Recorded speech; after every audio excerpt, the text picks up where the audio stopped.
La tragedia de Martina López, 1878, Puebla. La única vela que no se apagó.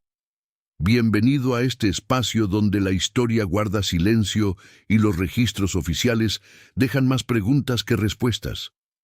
Antes de comenzar, te invito a escribir en los comentarios desde qué lugar nos estás escuchando y si este relato te encuentra de día o en plena noche. Nos interesa saber hasta dónde llegan estas historias y en qué momento del tiempo vuelven a cobrar vida. En este canal exploramos casos reales, desapariciones y misterios ocurridos en distintas ciudades de México. Relatos que fueron ocultados, ignorados o simplemente olvidados con los años.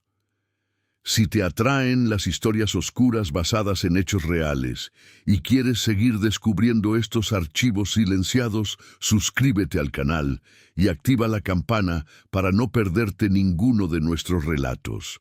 Ahora sí, acompáñanos en esta historia. En la ciudad de Puebla, donde las cúpulas de iglesias coloniales, cubiertas con azulejos de Talavera, brillaban bajo el sol como joyas multicolores dispersadas por mano divina, y donde las tradiciones católicas se entrelazaban con supersticiones más antiguas que ningún obispo podía eliminar completamente de la conciencia colectiva, vivía una joven llamada Martina López. Era el año de 1878, durante el Porfiriato, cuando México bajo Porfirio Díaz experimentaba lo que el gobierno proclamaba como modernización y progreso, aunque en ciudades provincianas como Puebla, la vida seguía ritmos que habían cambiado sorprendentemente poco desde época colonial.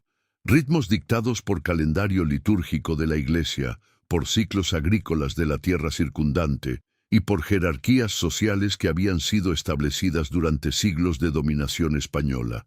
La ciudad tenía aproximadamente 80,000 habitantes, lo que la hacía una de las ciudades más importantes de México después de la capital, centro de industria textil emergente, pero también bastión de conservadurismo religioso y social que resistía cambios precipitados. Martina tenía 19 años, y poseía esa belleza suave y devota que la sociedad poblana particularmente valoraba. No era belleza dramática o provocativa, sino apariencia de gentileza espiritual y pureza que sugería que sería esposa apropiada y madre dedicada. Tenía rostro de forma de corazón con rasgos delicados, piel pálida, que era resultado tanto de herencia predominantemente española como de vida vivida mayormente dentro de casa, protegida del sol poblano según costumbre de familias respetables, ojos color café claro que observaban el mundo con mezcla de timidez natural y devoción religiosa profunda, y cabello castaño oscuro que caía en ondas suaves hasta su cintura cuando lo soltaba, pero que generalmente llevaba trenzado y recogido en estilos modestos apropiados para señorita soltera piadosa. Era más bien pequeña de estatura, apenas alcanzaba 1,55 m, con constitución delicada que hacía que la gente instintivamente quisiera protegerla. Su voz era suave, casi musical, raramente elevándose por encima de susurro, y su sonrisa era tímida pero genuina, apareciendo principalmente cuando hablaba sobre su fe o cuando ayudaba a otros. Era la tercera hija de don Ernesto López y doña Prudencia, una familia de comerciantes textiles que había prosperado moderadamente durante 2 generaciones, vendiendo telas finas, tanto en mercados locales como exportándolas a otras regiones de México. Don Ernesto operaba tienda grande en centro de Puebla que era conocida por calidad de sus mercancías. Rebozos bordados intrincadamente, vestidos de seda, encajes importados de Europa, y sobre todo los famosos textiles poblanos con diseños tradicionales que habían hecho la región famosa.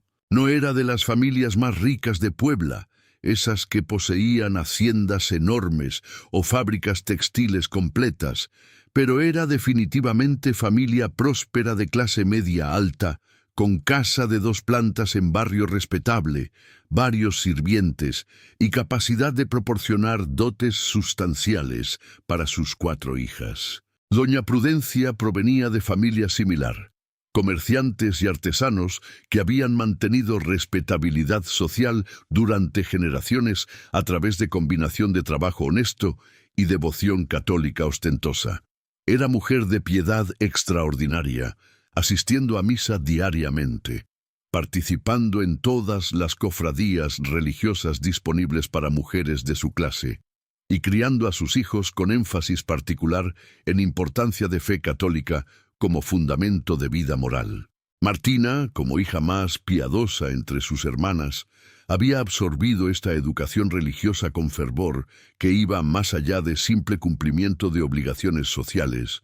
Para Martina, su fe era genuinamente central a su identidad y a cómo entendía el mundo. Martina había sido educada en colegio de monjas, donde aprendió no solo las habilidades ornamentales tradicionales, bordado, música, francés básico, sino también, y más importante para ella, doctrina católica profunda. Había memorizado catecismo completo. Leía vida de santos con devoción que sus maestras encontraban ejemplar y había expresado en múltiples ocasiones deseo de tal vez convertirse en monja ella misma. Pero sus padres, aunque aprobaban su piedad, querían que se casara y les diera nietos, balance típico entre valoración de devoción religiosa y necesidades prácticas de familia que necesitaba perpetuarse a través de generaciones. Martina había aceptado esta voluntad de sus padres con obediencia característica, confiando en que Dios guiaría su camino hacia matrimonio apropiado. Y cuando don Ernesto y doña Prudencia le presentaron a Claudio Mendoza como pretendiente potencial, Martina había intentado ver esta introducción como parte del plan divino para su vida. Claudio Mendoza era hombre de 35 años que había heredado recientemente negocio textil considerable de su padre fallecido. Los Mendoza poseían una de las fábricas textiles más grandes de Puebla, operación que empleaba a cientos de trabajadores y que producía telas que eran vendidas en toda la República e incluso exportadas ocasionalmente. Era posición que confería riqueza sustancial y prestigio social considerable en ciudad donde industria textil era columna vertebral de economía. Físicamente, Claudio era hombre imponente, alto, aproximadamente 1,78 m, con constitución que mostraba comienzos de corpulencia que venía con vida cómoda y edad madura, rostro cuadrado con rasgos marcados, ojos oscuros que observaban el mundo con mezcla de confianza y algo que Martina encontraba ligeramente inquietante, aunque no podía nombrarlo. Tal vez era intensidad que parecía excesiva, o manera en que su mirada se demoraba en ella, de forma que hacía que se sintiera más como objeto siendo evaluado que como persona siendo conocida. Su cabello era negro con considerable gris en las sienes y llevaba bigote espeso perfectamente recortado según moda de caballeros prósperos. Vestía siempre con formalidad apropiada para su posición, trajes oscuros de corte europeo, camisas blancas almidonadas, relojes de bolsillo de oro con cadenas elaboradas. Pero más que su apariencia física, era su reputación que precedía a Claudio. Era conocido como hombre de negocios astuto, administrador exigente de su fábrica y católico observante que nunca faltaba a misa dominical y que hacía donaciones generosas a la iglesia. Era también conocido como viudo. Su primera esposa, Adelina, había muerto 5 años atrás después de dar a luz a hijo que tampoco había sobrevivido. Según cuentas públicas, Claudio había estado devastado por estas pérdidas, había guardado luto apropiado durante 2 años y ahora estaba listo para casarse nuevamente, esta vez con esperanza de establecer familia que su primer matrimonio no había logrado proporcionarle. El cortejo entre Martina y Claudio había durado 8 meses, siguiendo protocolo estricto apropiado para familias de su posición. Claudio visitaba Casa López cada domingo después de misa, sentándose en sala principal con Martina, mientras doña Prudencia bordaba discretamente en esquina, proporcionando supervisión apropiada, mientras permitía cierta ilusión de privacidad para que pareja conversara. Las conversaciones habían sido formales, centradas en temas seguros, fe compartida, valores familiares, expectativas de vida matrimonial. Claudio había traído regalos apropiados, libros devotos, rosarios bendecidos por obispo, dulces finos que familia podía compartir. Para Martina, Claudio representaba exactamente tipo de esposo que sus padres y su educación religiosa le habían enseñado a valorar, hombre establecido, piadoso, de reputación respetable, que podría proporcionar vida cómoda y que compartía su devoción católica. No sentía amor apasionado por él. Había demasiada diferencia de edad y temperamento para eso. Pero había sido enseñada que amor vendría con tiempo, que matrimonios más exitosos se construían sobre bases de valores compartidos y respeto mutuo en lugar de pasión romántica que inevitablemente se desvanecía. Había notado algunas cosas durante cortejo que la inquietaban vagamente, aunque no lo suficiente para rechazar matrimonio. Claudio tenía forma de hablar sobre su esposa fallecida que era extraña. No hablaba de ella con pena simple de viudo que había amado y perdido, sino con tono que mezclaba idealización con algo como resentimiento. Adelina era tan delicada, había dicho en una ocasión, tan frágil, no tenía la fortaleza necesaria para los rigores del matrimonio y la maternidad. Era comentario que había hecho que Martina se sintiera incómoda.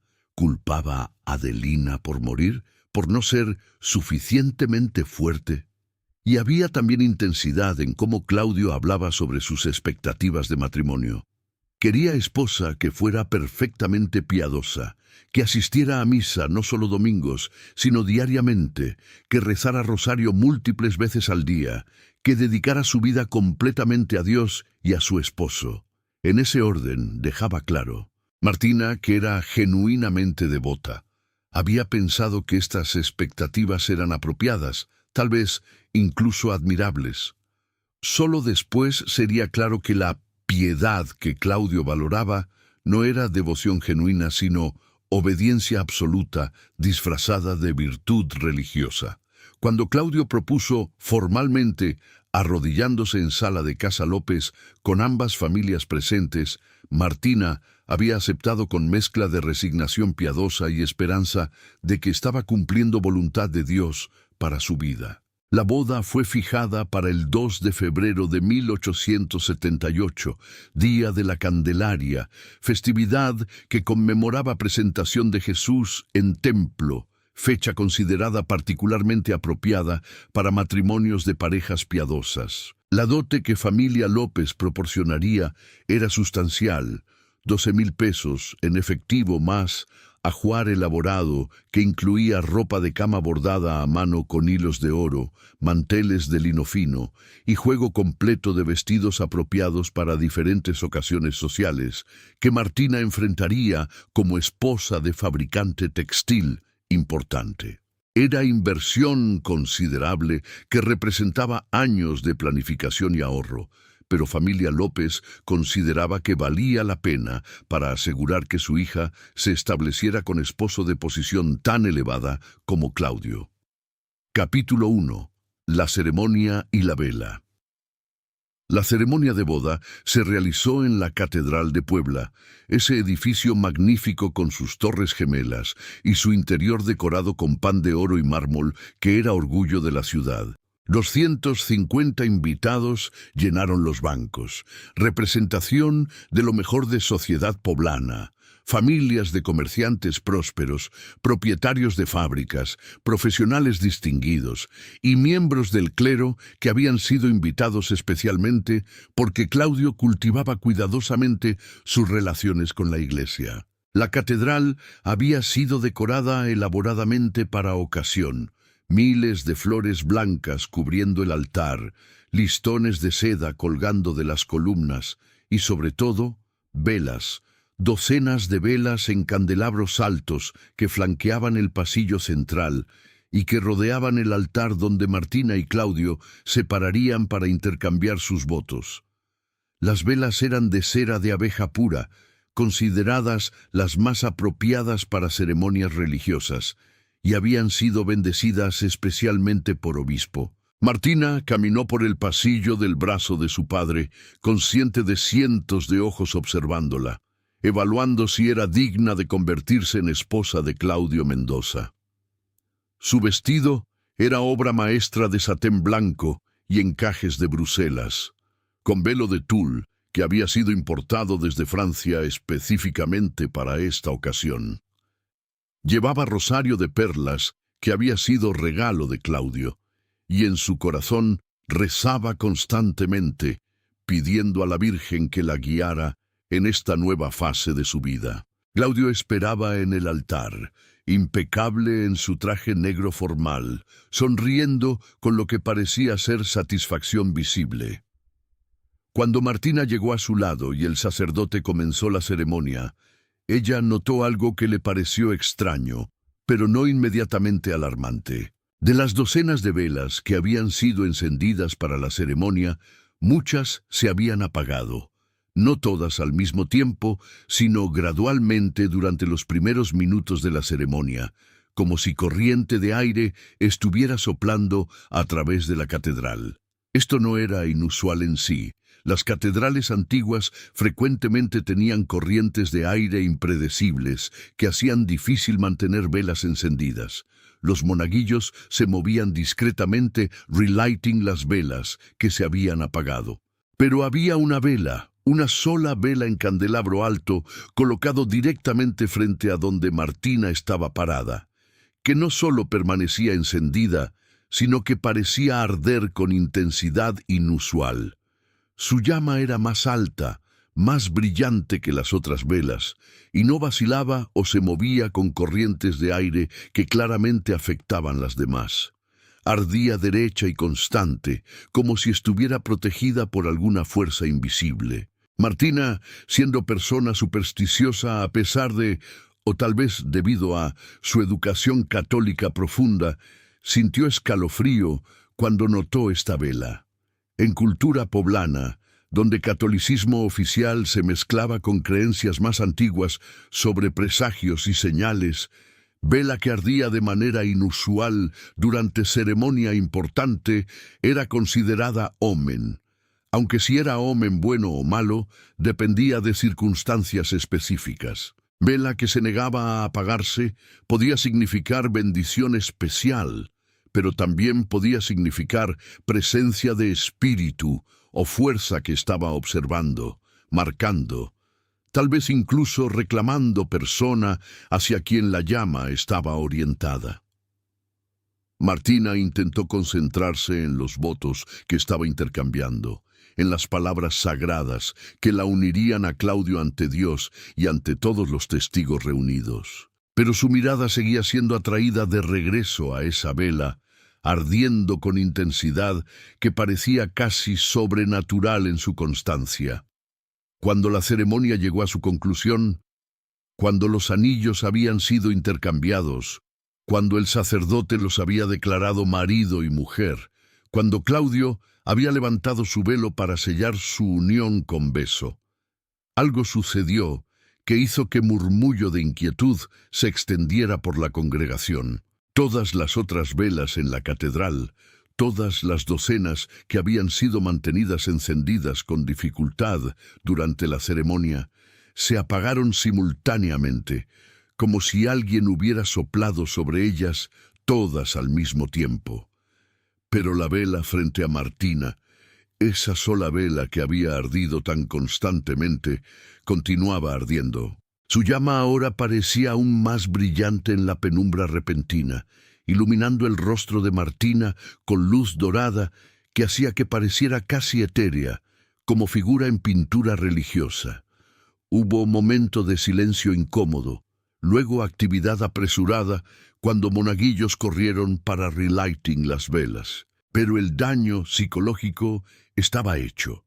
Todos habían presenciado este evento extraño, y en sociedad donde señales y presagios eran tomados seriamente, incluso por aquellos que profesaban creer solo en doctrina católica oficial, esto sería discutido extensamente en días venideros. Doña Prudencia, observando desde banco frontal, sintió oleada de temor que no podía explicar racionalmente. Se persignó repetidamente, murmurando oraciones de protección.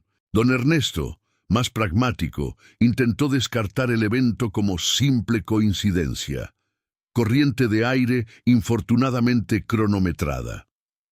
Pero incluso él no podía negar que había algo inquietante sobre cómo esa sola vela había continuado ardiendo, como si estuviera marcando a su hija para algún propósito desconocido.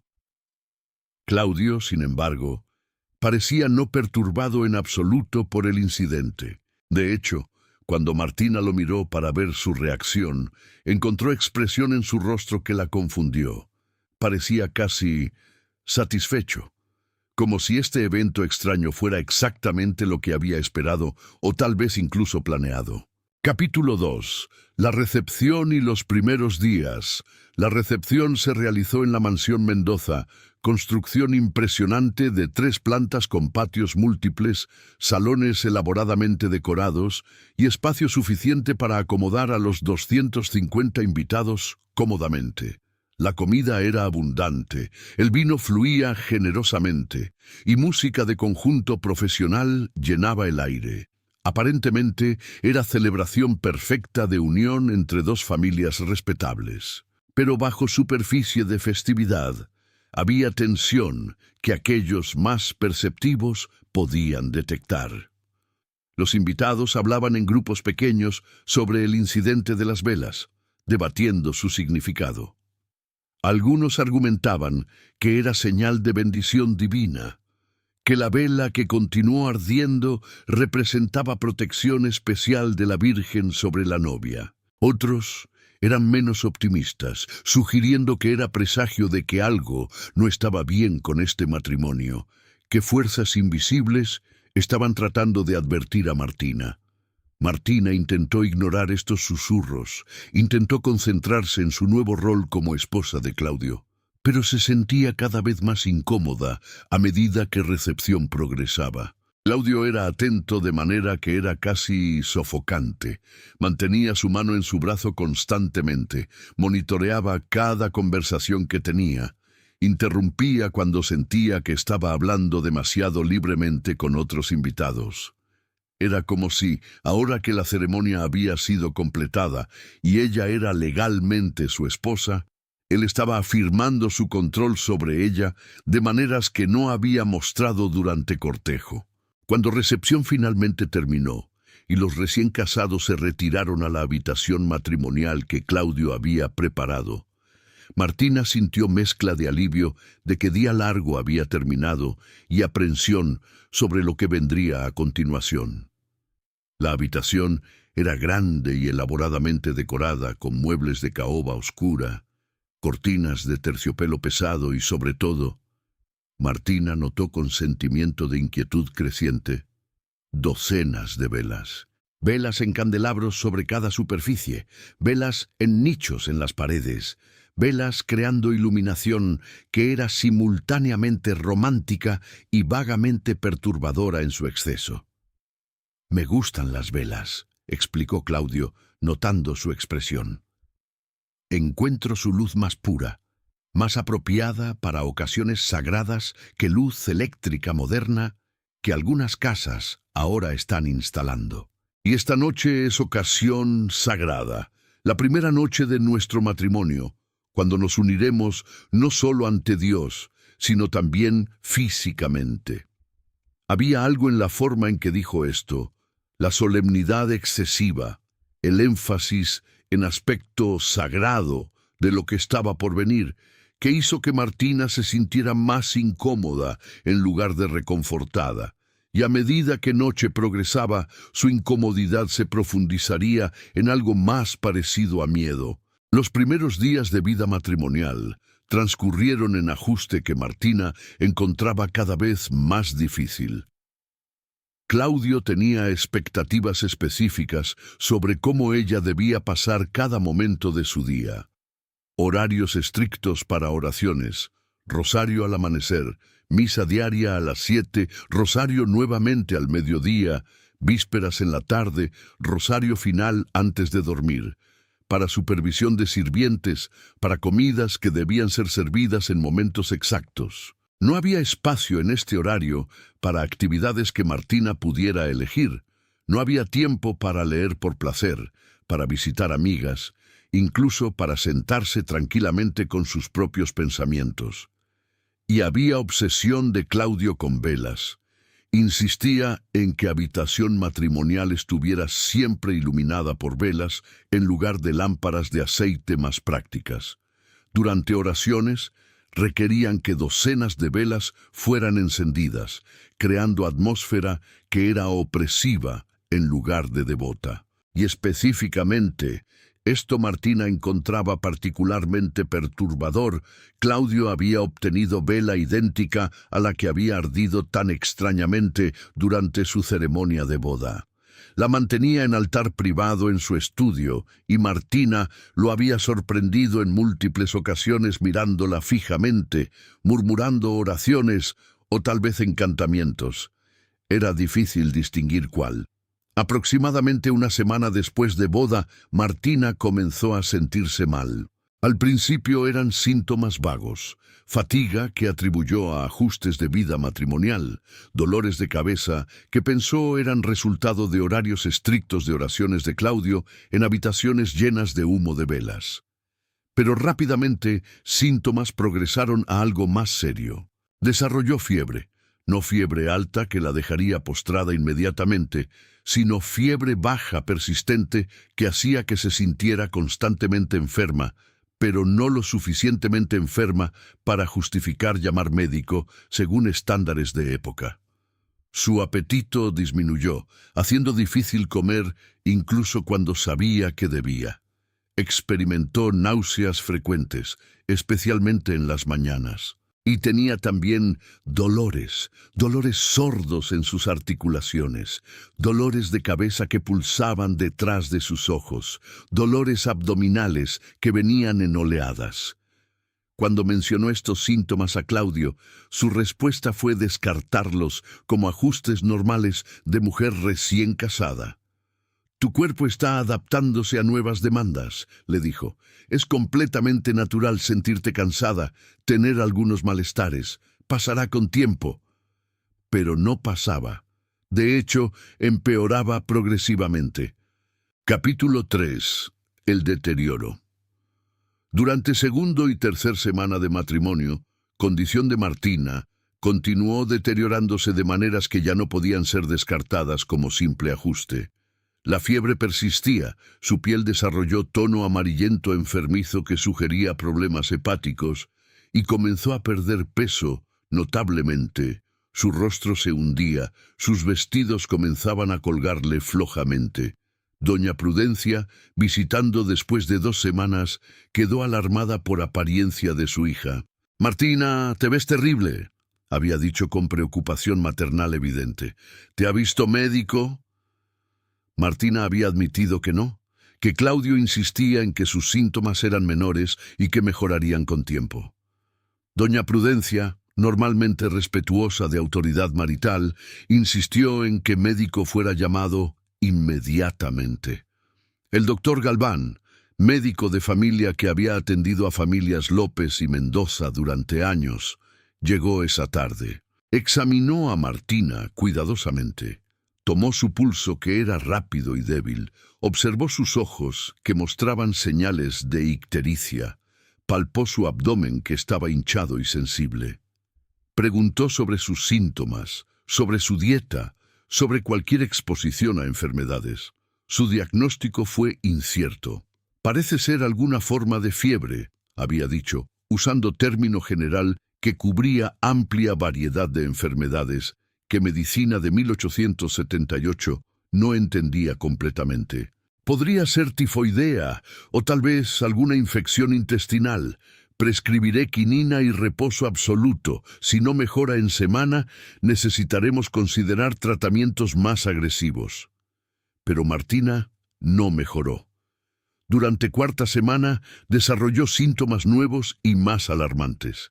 Comenzó a tener episodios de confusión, momentos donde no reconocía dónde estaba o quién estaba con ella.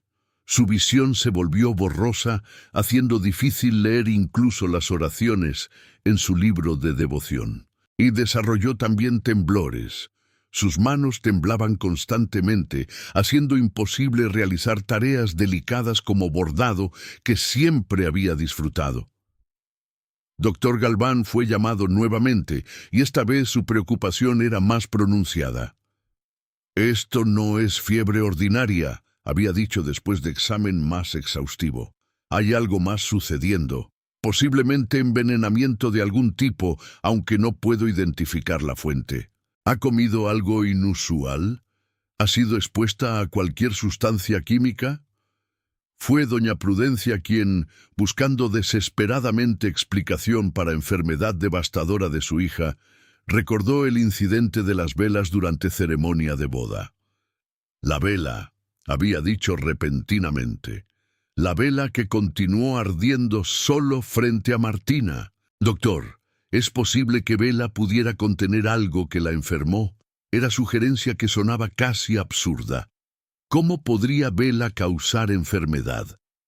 Pero doctor Galván, que había visto muchas cosas extrañas durante su carrera, no descartó la idea completamente.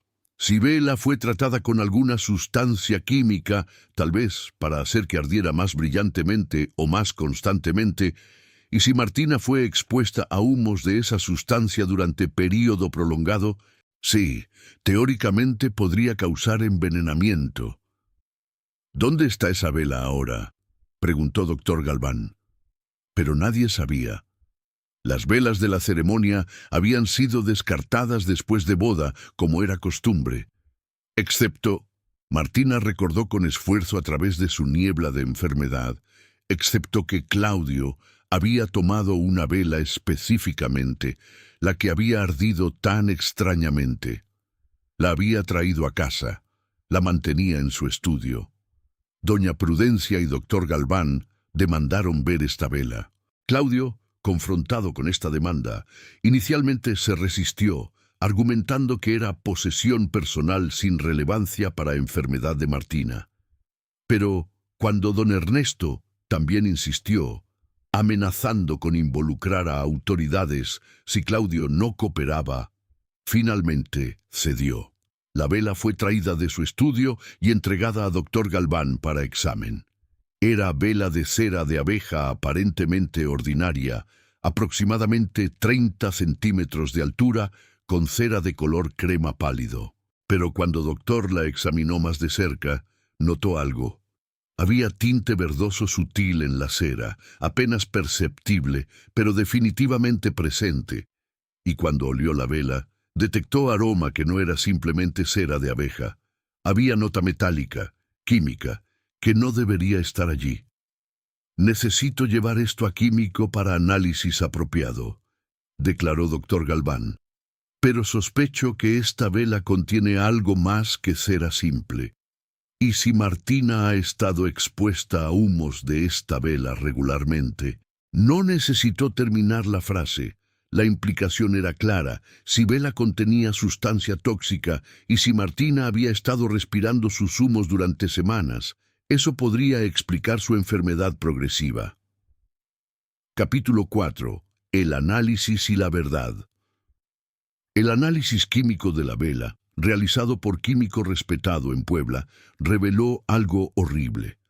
La cera había sido adulterada con compuesto de fósforo, específicamente fósforo blanco, que había sido mezclado en la cera antes de que la vela fuera formada. Cuando vela ardía, fósforo se volatilizaba, creando humos que eran altamente tóxicos cuando inhalados durante períodos prolongados. Fósforo blanco era sustancia conocida por sus propiedades tóxicas, Había sido usada en fabricación de cerillas y en otras aplicaciones industriales, pero era también reconocida como veneno peligroso que causaba exactamente tipo de síntomas que Martina había experimentado: fiebre persistente, daño hepático, evidenciado por ictericia, náusea, deterioro neurológico y eventualmente fallo orgánico múltiple que sería fatal si exposición continuaba. Lo que hacía esto particularmente insidioso era que envenenamiento por fósforo blanco a través de inhalación de humos era lento y progresivo. No causaría muerte inmediata, sino deterioro gradual durante semanas que parecería enfermedad natural en lugar de envenenamiento deliberado, y porque Bela había sido presentada como objeto devoto, parte de ritual religioso, nadie habría sospechado que era instrumento de asesinato. Confrontado con esta evidencia, investigación urgente fue iniciada. Autoridades municipales, con asistencia de la iglesia que estaba horrorizada de que objeto sagrado hubiera sido profanado para propósitos tan malignos, comenzaron a investigar de dónde había venido esta vela envenenada. La investigación reveló verdad devastadora.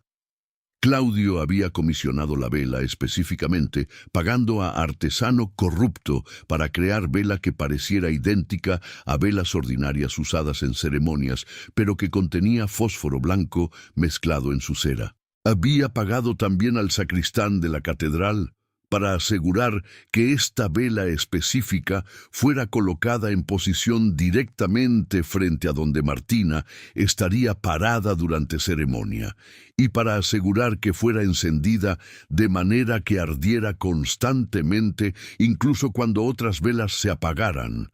Esto logrado mediante uso de mecha especial tratada con nitrato que resistía ser apagada por corrientes de aire.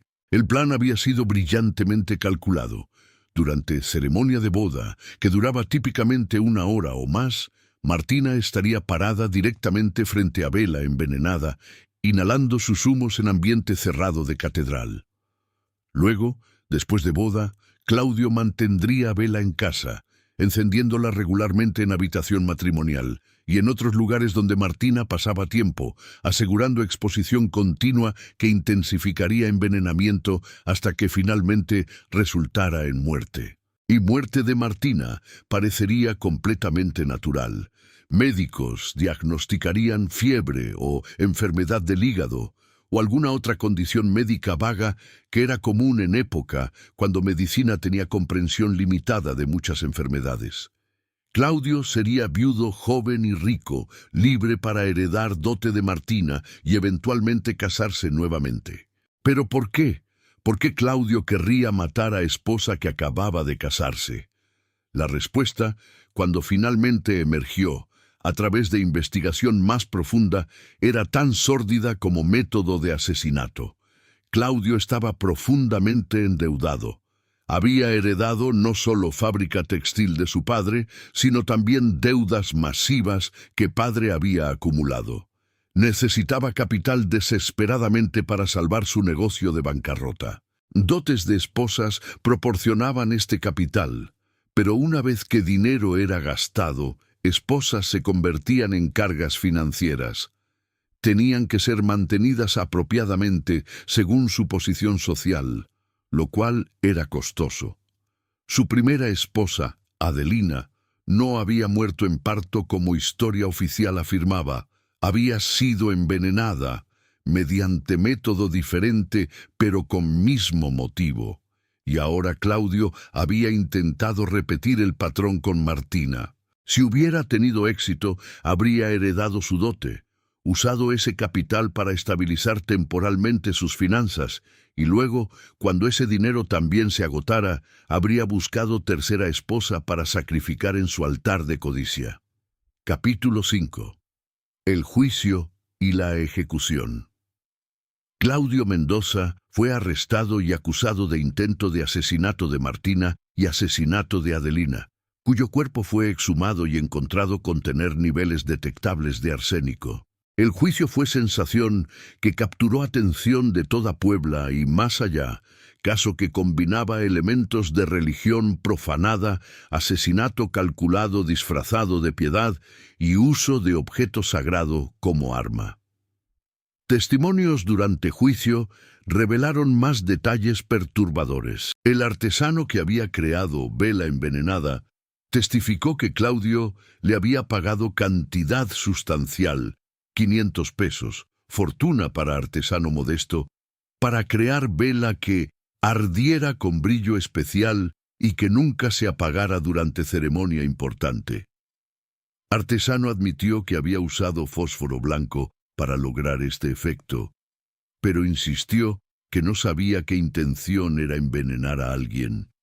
Pensó que simplemente era cliente vanidoso que quería ceremonia visualmente impresionante. El sacristán testificó que Claudio le había pagado 100 pesos para asegurar que vela específica fuera colocada en posición exacta y que fuera encendida de cierta manera. Sacristán también insistió que no había sabido sobre contenido tóxico de vela. Había pensado que era simplemente arreglo especial que hombre rico quería para boda de su hija o alguna razón personal. Pero correspondencia encontrada en estudio de Claudio, cartas que había escrito pero nunca enviado, diarios donde documentaba sus planes, dejaban claro que había sabido exactamente lo que estaba haciendo. Había investigado métodos de envenenamiento cuidadosamente. Había elegido fósforo blanco específicamente porque producía síntomas que podían ser confundidos con enfermedad natural. Y había calculado que exposición durante ceremonia de boda, seguida por exposición continua en hogar, sería suficiente para causar muerte dentro de 4 a 6 semanas. También había documentado su plan para heredar dote de Martina, usar ese capital para pagar sus deudas más urgentes y luego, esto causó repulsión particular en corte, comenzar a buscar cuarta esposa dentro de año de luto por Martina. Era plan de asesinato serial motivado por codicia pura, disfrazado de piedad religiosa, usando objetos sagrados como instrumentos de muerte. Veredicto fue rápido y unánime. Culpable de intento de asesinato de Martina López. Culpable de asesinato de Adelina Mendoza. Sentencia fue muerte por fusilamiento. Claudio fue ejecutado el 15 de junio de 1878. 4 meses después de su boda con Martina. Capítulo 6. La recuperación y el legado. Martina sobrevivió, aunque su recuperación fue larga y difícil. Una vez que exposición a vela envenenada cesó, su cuerpo lentamente comenzó a sanar del daño que fósforo había causado. Pero efectos del envenenamiento dejaron marcas permanentes. Su hígado había sido dañado, de manera que causaría problemas de salud crónicos por resto de su vida. Su visión nunca se recuperó completamente. Y tuvo también efectos neurológicos persistentes, incluyendo temblores ocasionales y episodios de confusión. Su matrimonio con Claudio fue anulado por Iglesia Católica bajo circunstancias extraordinarias. Iglesia determinó que matrimonio basado en intención de asesinato no era válido desde su inicio. Martina regresó a casa de sus padres, donde pasó meses recuperándose físicamente y también emocionalmente de trauma de haber sido casi asesinada por hombre que había prometido amarla y honrarla.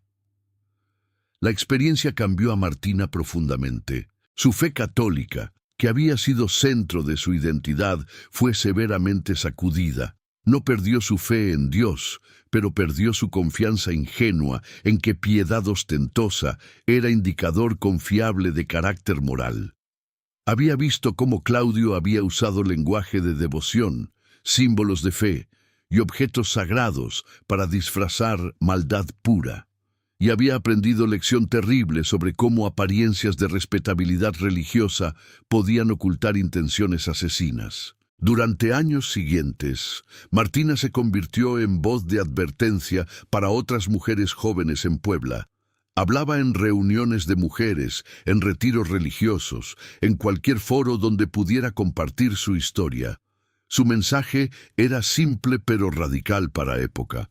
No confíen ciegamente en hombres simplemente porque asisten a misa o hacen donaciones a iglesia o hablan lenguaje de devoción. Verdadera piedad se demuestra en acciones, en bondad, en respeto, en tratamiento de aquellos con menos poder. Y si algo se siente mal en cortejo o matrimonio, incluso si no pueden nombrar exactamente qué, confíen en ese instinto. Podría salvar sus vidas. El caso también tuvo impacto en prácticas religiosas. Obispo de Puebla implementó nuevas regulaciones sobre objetos litúrgicos usados en ceremonias. Todas las velas, todo el incienso, todos los objetos que producían humo o vapor durante ceremonias debían ser provistos por iglesia desde fuentes verificadas, y ningún objeto privadamente comisionado podía ser usado en ceremonias sagradas sin inspección exhaustiva primero. Artesano y sacristán que habían participado, aunque afirmaban haber sido inocentes de conocimiento de plan de asesinato, fueron aún considerados cómplices. Artesano fue sentenciado a 5 años de prisión por crear objeto peligroso sin verificar su propósito, y sacristán fue relevado de su posición y excomulgado por aceptar pago para manipular ceremonia sagrada.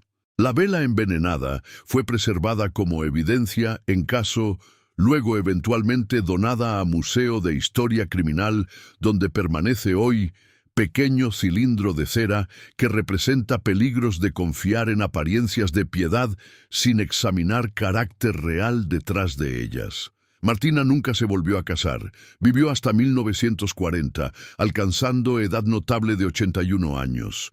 Vida larga, durante la cual vio México transformarse a través de revolución y sus secuelas. Dedicó su vida a obras de caridad genuinas, ayudando a mujeres en situaciones difíciles y abogando por mayor escrutinio de pretendientes antes de matrimonios fueran arreglados. Su historia se convirtió en leyenda de advertencia en Puebla, sobre peligros de juzgar hombres por sus exhibiciones públicas de piedad en lugar de por su carácter genuino, sobre cómo objetos sagrados pueden ser profanados por aquellos con intenciones malévolas, sobre importancia de cuestionar incluso cuando cuestionar parece irreverente, y sobre cómo señales que parecen sobrenaturales, como vela que arde de manera extraña, a veces son en realidad evidencia de manipulación humana muy deliberada, diseñada para crear ilusión de presagio divino mientras oculta intención asesina.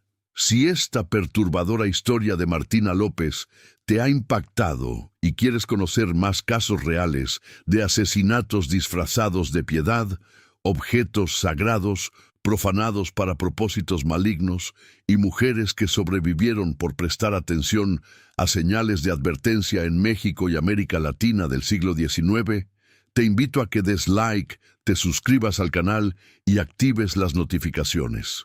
Me encantaría leer tu opinión. ¿Fue la vela que ardía extrañamente presagio sobrenatural o evidencia de manipulación deliberada? ¿Debería Martina o su familia haber sospechado de Claudio antes basándose en su piedad excesiva? ¿Cómo podemos aplicar lecciones de este caso a situaciones modernas donde personas usan lenguaje religioso para ganar confianza mientras ocultan intenciones malévolas? Comparte tus reflexiones en los comentarios y nos vemos en el próximo video con otra historia que te hará pensar sobre la importancia crítica de distinguir entre devoción genuina y piedad performativa que oculta maldad.